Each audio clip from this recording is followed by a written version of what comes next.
นี่ยันตำต้องเพลาเลือกนี้เตรียมส้มในนวมปีสหภาพรบปีพรัวสหภาพรบเตรียมเชียประชีพรวัดสหภาพรบให้ตัวเชียสหภาพได้ละนวมมุกเกกนวมจำนาวมือสหภาพเราเวียงประชีเชียลงพิภพโลกอุทิศขนมสหภาพรบมันมีนปรมได้เต้มีนลอยมุ้ยและตระบันบงการรวมគ្នាให้มีนสถานทูตอุทิศในเรื่องนี้พลมเป็นมีนสถานทูตสหภาพรบสหภาพแอฟริกหรือก็อาเซียนอาจมีสถานทูตเต้ใน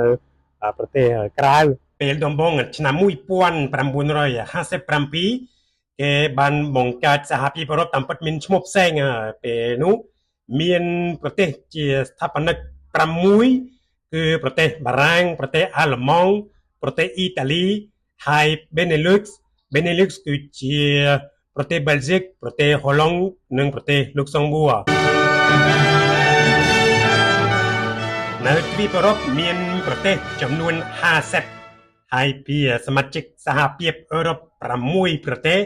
ตระบันปงเรียกตดอลมภัยประมใบประเทศเป็นนูสมาชิกจงกรายคือจีประเทศโครวาซีก็ปนแต่ชนำปีพวนมภัยประเทศอังกฤษบานเลียเจงปีสหภาพยุโรปดัชนีเป็นนี้นักสอนสมาชิกมภัยประมปีประเทศนี่ไม่ตรูบอัตสัญญาณเรียนตุงเชียดกว่าคิวจีมวยใกล้กว่าเรื่องจำนวนแบบปีมีบทเชียดตำบลกุเชียบทเพลงออดมินเปียกปารอนเตหรือโบราณไอ้ก็มีเปียซาพลกาตำบลเปียซาพลกาคือเปียซาพลกาในสมาชิกสหภาพยุโรปไทยมาดองดัชนีมีเปียซาพลกาชีจรานคนไทยโปรจิจวนสหภาพยุโรปไอจรานนิยายภาษาอัลมองនិងภาษาบารังไปประมาณឆ្នាំមុនសហភាពអឺរ៉ុបបានបង្កើតរូបិយវត្ថុមួយតែម្ដងគឺជារូបិយវត្ថុរួមត្រូវបានបង្កើតជាមួយគ្នាដូចជាលុយអឺរ៉ុបណាមាន21ប្រទេសប៉ុណ្ណោះដែលជាសមាជិកសហភាពអឺរ៉ុបប្រើរូបិយវត្ថុនេះក៏ប៉ុន្តែត្រូវបានយល់ព្រមឲ្យប្រទេសទូច4ទៀតប្រើលុយអឺរ៉ូដែរហើយមាន2ទៀតប្រទេសមុងតេនេក្រូនិងប្រទេសកូសូវូអាចបានសម្រេចប្រើរូបិយវត្ថុអឺរ៉ូផងដែរដូច្នេះសរុបទាំងអស់27ប្រទេសព្រំដែនត្រូវគ្រប់គ្រងរួមដែរមានន័យថាមានតែព្រំដែនក្រៅពីសហភាពអឺរ៉ុបប៉ុន្តែក្នុងសហភាពអឺរ៉ុបมันមានព្រំដែនទេគេហៅថាតំបន់សេនហ្គេនតាមពិតគឺ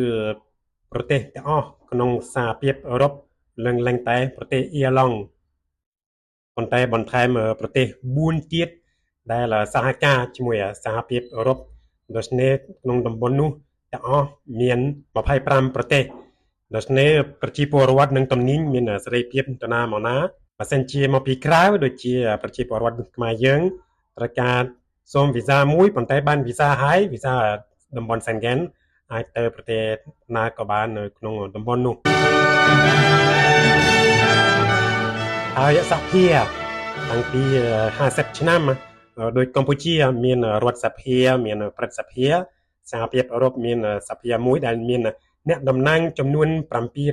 720ដែលរៀងរាល់5ឆ្នាំប្រជាពលរដ្ឋអឺរ៉ុបបោះឆ្នោតរើសតំណាងហើយសភាមានទីតាំងនៅទីក្រុង Strasbourg ប្រទេសបារាំងជាចុងក្រោយខ្ញុំសូមសួរថាតើសហភាពអឺរ៉ុបនិងសហគមន៍អឺរ៉ុបខុសគ្នាយ៉ាងដូចម្ដេច